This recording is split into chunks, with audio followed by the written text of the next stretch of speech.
Yo guys, what up? Patrick Levar on my way home from work. Actually about to leave for work. It's about 5:25. Just golden hour is just starting to creep in. I'm going to be filming with MCPRO F24. Got the anamorphic lens on, the Moment anamorphic lens. I'm going to be running at 240 bits, whatever. Oh, that doesn't really matter. But I might need to use an ND filter. It might be still a little bit bright. I forgot my ND4. I have my ND2, which is going to knock it down 2 steps. So I'm not sure how bright it will be outside if we can still run at 50 shutter speed of 50, so we can get that nice cinematic motion blur. So can't talk, I just finished doing my exercise. But let's get out. I'm gonna grab some shots on the way home. Mobile filmmaking, anamorphic style. Peace!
Alright guys, so I'm going to run you through my settings that I did on this video. I was using the Moment anamorphic lens, which you guys all are pretty much familiar with. I had the ULANZI for a longest time, but I just used the Moment because of the case, and it's just quick and easy. I dropped the lens on there and I'm ready to go. Also, since it was golden hour, I ended up just using, I think was my ND, let's see here, we can focus on that. Whatever, it's not focusing. MD2. I ended up using an ND2 filter just for maybe the first 20 minutes of filming, because it was golden hour and it was progressively getting darker. So I ended up pulling this off and then doing it because it was getting too dark and I was losing 2 stops of light with that, meaning that's the ND2, 2 stops of light. Then I had this adapter on here. This was the ULANZI adapter, which actually works on the Moment lens. So if any of you guys are in the market, you don't want to pay that overpriced Moment price. This is the ULANZI one, and it also works. If I can get that on there. It also works. The issue I had with the ULANZI, it was like metal, so it was super slippy and it would literally slip off the lens. So I ended up just putting some gummy tape in here, double-sided gummy tape. So unfortunately it kind of leaves a residue on the lens, but whatever. At least I know my thing is my filter's not going to fall off. And then I had the dead cat on, but I was having some issues with the sound. I kept, I guess, bumping the microphone. I don't know, it was a lot of popping in the sound. But anyways, I don't worry about that because I can hide all that in the video because I had the music on, and then I'll just basically, the parts that were popping, I'll cut them out and slide it over because I wasn't doing any talking. It was just atmosphere sound, so it was really easy. And then my settings here on MCPRO, as you guys can see, at that time I was running at 48 with 56 ISO. I try to run my ISO as low as possible. And let me get the pin out here. I'm using the Samsung Note 8. And so you can see my little tiny dot right here near the Moment lens bag. So This new interface, they just did a new update, which is super fantastic. I'm still going through all the settings. One thing that I like here in the top here underneath the histogram, you see we got this little box that says 53 Kelvin. It's basically giving me an estimate of what the lighting color range is.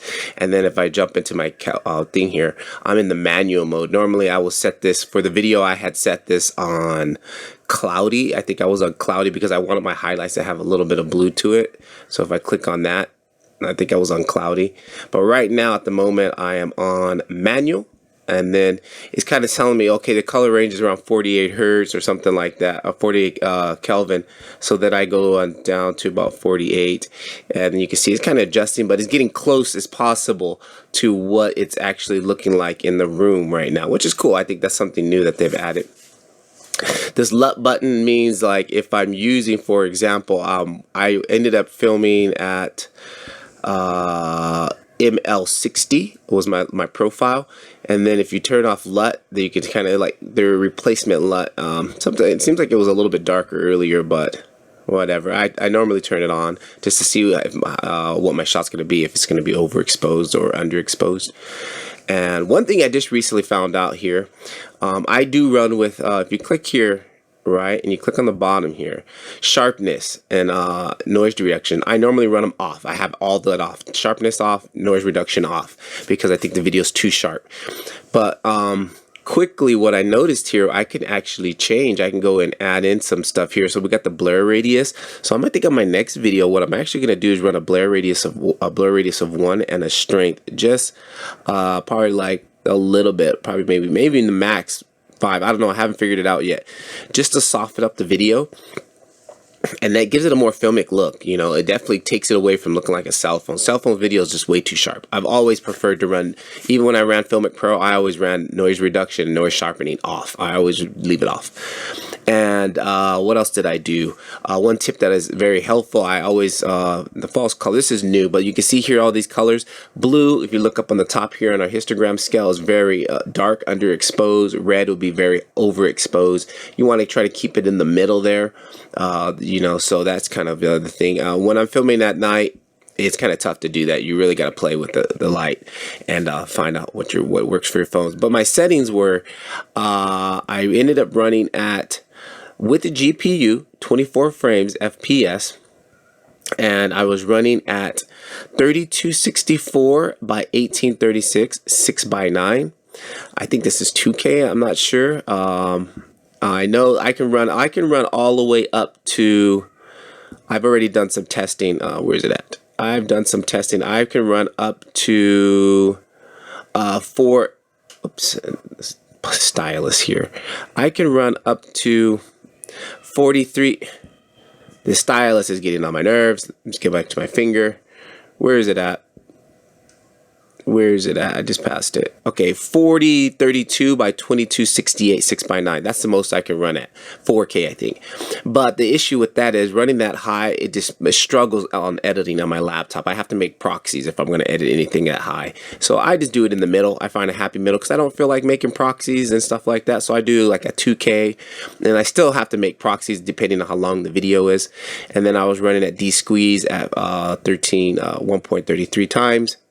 And this is where my bit rate was. My maximum on the Samsung Note 8 I can get out of it is 240 MBS. Now, when I used to run Filmic Pro, I think I was like somewhere like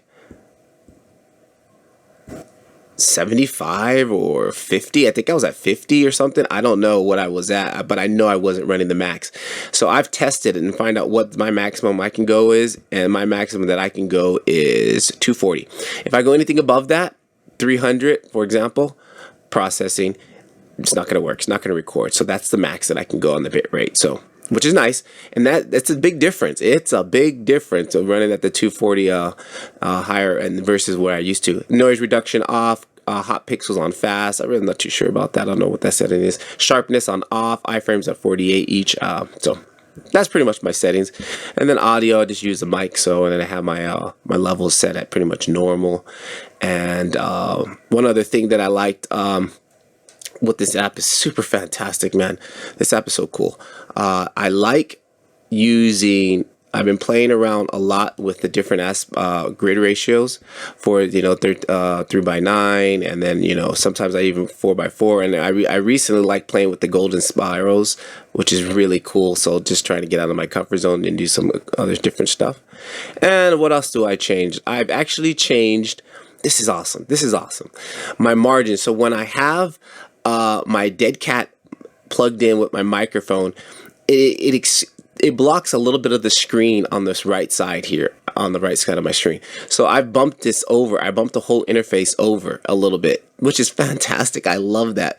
And, you know, you can make adjustments to the interface, which I think is super cool. Like if I want to put all that stuff on the top or in the center, there's just really little tiny stuff like that I really enjoy. And one other option I have, like for when I record, I tap it once to record. And for me, sometimes I was accidentally hitting the stop button, or I wasn't hitting enough. So to really make sure I turn it off, I have to double click. And now I know that my video is stopped. So super cool. So quickly, that was just a run through of my settings for this video. If you guys are you want to know more about my settings and stuff, and of course, you know, I was using manual focus, of course.